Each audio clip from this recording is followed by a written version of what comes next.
So let's talk about mouth ties.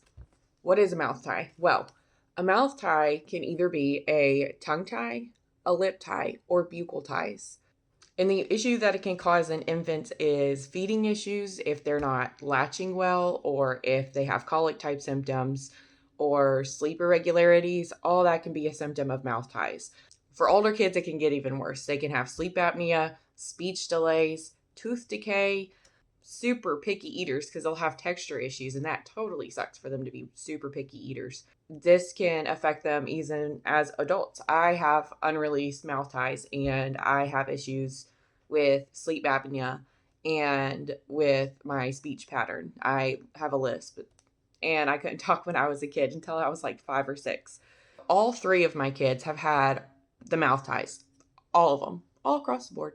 I just wanted to share my experience because I feel like this is something that doesn't get talked about a lot, and it can really affect the quality of life for kids, and that sucks. I highly, highly recommend getting it fixed as soon as possible. And here's the reason why you want to do it earlier instead of later. When they're older, they've already formed all of the bad habits, and they already don't know how to use those muscles properly in their tongue. And it costs a lot of money to have to go to all these myofunctional therapies to train their muscles back to where they're functioning like they're supposed to.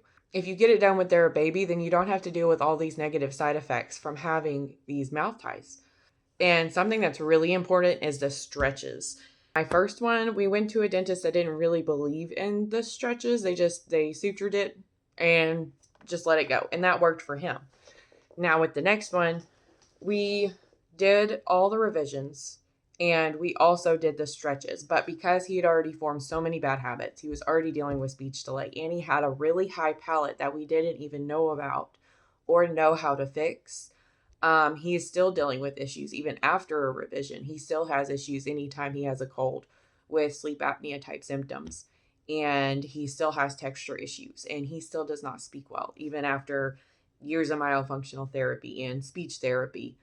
So when we had our next one, we decided that we were going to get it revised as soon as possible if there was any ties in place. And let me tell you, it is hard. It is so hard to get a tie revision for just a new baby. He was 6 weeks old, and you have to do the stretches every 4 hours for like 2 months. So it's like starting the newborn phase all over again. Having to do the stretches on an infant is so emotionally taxing, but it is absolutely worth it.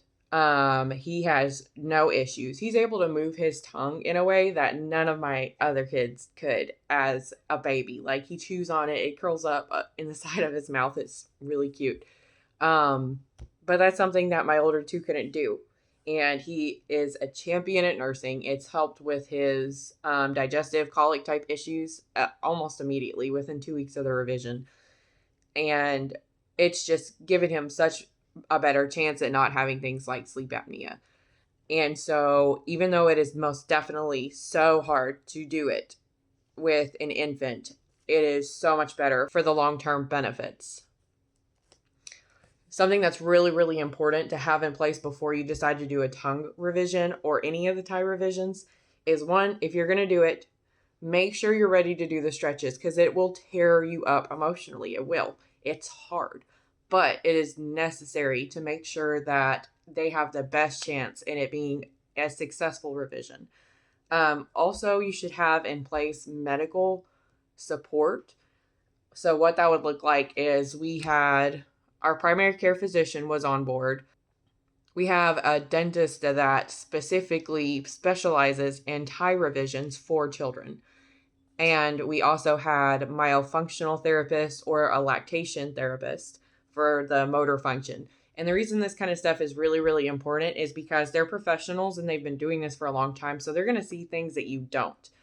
For instance, with the baby, the lactation and motor function therapist that we saw was able to immediately tell us that, hey, he has great range of motion, but he's still not able to get his tongue all the way to the top of his mouth because his palate is so high. That's something that we didn't even think about, is palate being so high. So now we're looking into different tools and other therapies to help expand that palate. And we wouldn't have known that.